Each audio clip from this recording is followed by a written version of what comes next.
Hey there.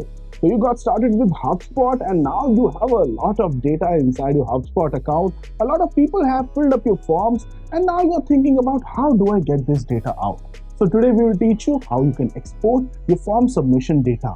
So this is one of the features which is available with almost all of the products and plans across HubSpot. So you don't need to worry about whether you have a specific paid plan or not.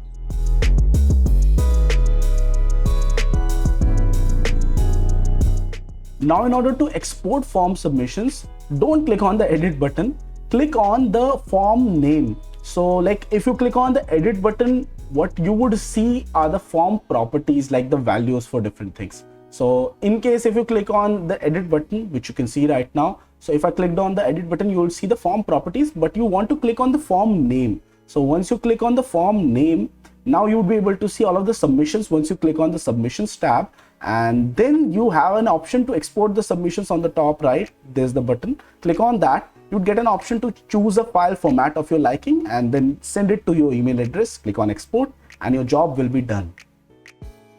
So guys, this is how you export all of the form submissions in HubSpot. I hope you don't run into any issues. In case you do run into any issues, do let us know in the comments below. And in case you are trying to build something custom of your own, or in case you need our expert help, you can always reach out to us at the CTA9 using the QR code on the screen in front of you. And guys, I hope you all have great holidays and I'll see you soon in the next video.